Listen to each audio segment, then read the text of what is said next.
Hello and welcome back to Game Domain, our top 5 worst Animal Crossing villagers video that we released back on April Fool's Day really seemed to get some laughs out of a lot of you viewers. We haven't really done very much satirical content on the channel in our history, but due to the popularity of our trial run at Satire, we figured we could bring you guys some more joke-filled videos. With that said, today we're bringing you guys yet another top 5 worst characters video. And in this video, we are taking a look at the top 5 worst characters in 2017's The Legend of Zelda Breath of the Wild. Breath of the Wild brought us Zelda fans a brand new and unique storyline that gave us all new characters to aid us along our journey. Link was joined by countless helpers on his journey to defeat the Calamity and restore peace to Hyrule, and some of them were just pretty poor characters overall. So that is what we're going to be taking a look at in today's top 5. Please keep in mind this video is completely satirical, so if you can't take satire, then click away, as we would really appreciate you guys not filling the comment section with comments about how we don't agree with this list. Remember, it's a joke! Literally everything in this video is a joke, so please don't get offended and leave angry comments. Now, let's get into the top 5. Number 5, Revali. An esteemed member of the Rito, Revali is the champion of the people of Rito Village. Princess Zelda and King Rome needed a member of the Rito race to help defeat the Calamity and pilot the divine beast Vamedo. Vamedo was to be a master of the skies, a winged beast that appeared to resemble a massive flying machine of sorts. Revali, being the skilled flyer and talented archer he was tasked with leading the divine beast Vamedo and aiding in the fight against Calamity Ganon, wanting to be the hero in restoring peace to Hyrule. But what people don't realize is Revali is kind of selfish, to be honest. When tasked with heading the divine beast Vamedo, Revali thought that he would be the main hero in the story, the saving grace of the land of Hyrule. When he realized that Link was actually the leader of the champions and the main fighter against the Calamity, he grew jealous of Link. This selfish jealousy from his winged creature didn't work out very well for him in the end, as he was struck down by Windblight Ganon in the Great Calamity. This jealousy clouded Revali in his heroic fight, and he was no match for Windblight Ganon, who would eventually be struck down 100 years later by Link, the man of whom Revali was jealous of. Revali was, in a sense, weak. He was struck down by his opponent and trapped inside of the divine beast for 100 years, only to be freed when Link came and saved his ass. Link is the real hero in all of this, and he just is forced to save everyone else from their messes. And it is a shame that Revali looked down upon Link when they first met. Revali always wanted to be the hero, but he just couldn't get it done, and that is why he finds himself on this list.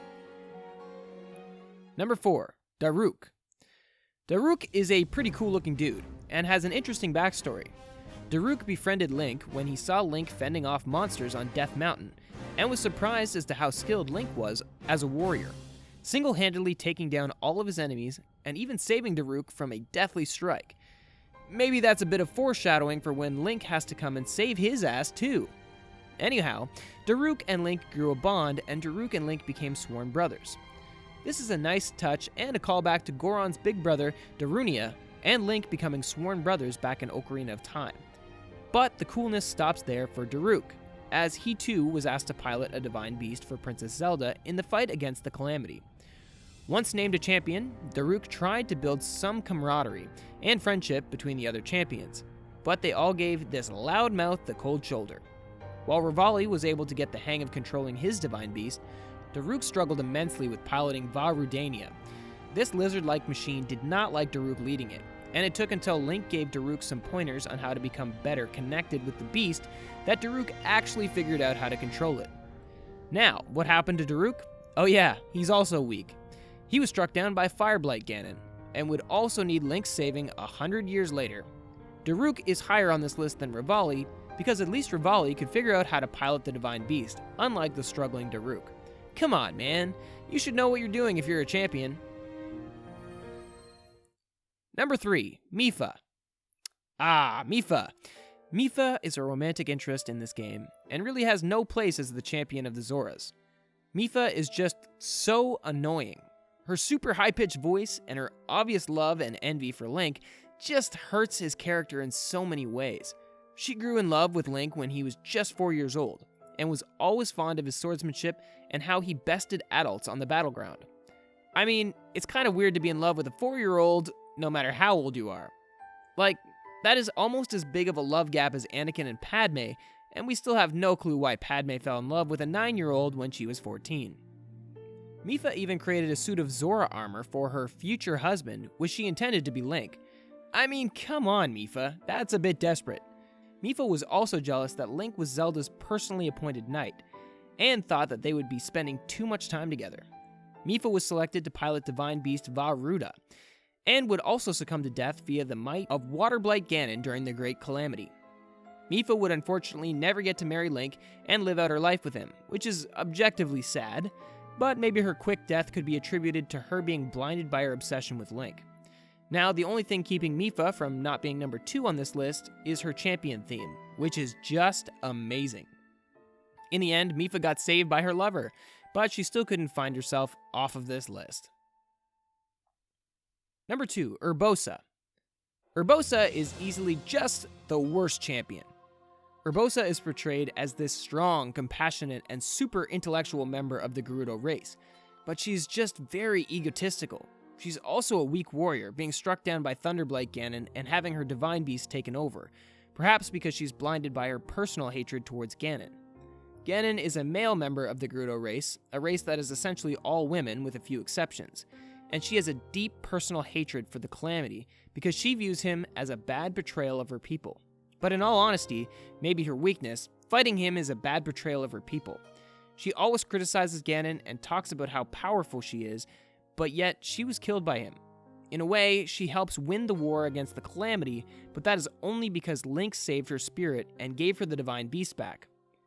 Urbosa is just the most egotistical and least interesting out of all the champions, and that is why we have her in the number 2 spot on this top 5 worst list. Number 1, Zelda. Oh yeah, Zelda. Zelda is easily the worst character in Breath of the Wild. From when you walk out of the Shrine of Resurrection to when you slay Ganon, Zelda is constantly in your ear communicating with you. She's sitting there nagging you, telling you what to do, and just keeps throwing you into all these risky situations where you have to risk your life just to save her. Zelda can't fend for herself in this game and portrays this image of her being a hero by sealing both her and Ganon inside Hyrule Castle so that the rest of Hyrule could be salvaged and rebuilt by the individual races. Sure, did she do this? Yeah. But did she kill Ganon? No. Just like all the other characters on this list, Zelda failed in her quest to defeat Ganon, and then nags Link into risking himself to save everybody else. Link is the real hero of the game and the series as a whole. Everyone else just dies, and then begs him to help save them and defeat Ganon. Link always has to do what others can't, and Zelda is the main epitome of this.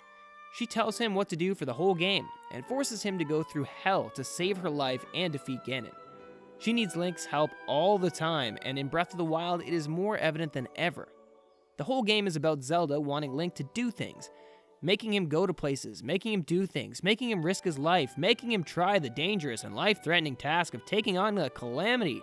The game is Legend of Zelda, but her weakness makes it seem like this series should be called The Legend of Link. Zelda's constant nagging and needing for other people to help her and save her makes her the worst character in this game. Just one final reminder, this whole video was a joke. Everything in this video was completely satirical, so please don't get annoyed and leave angry comments complaining about the list or complaining about the video.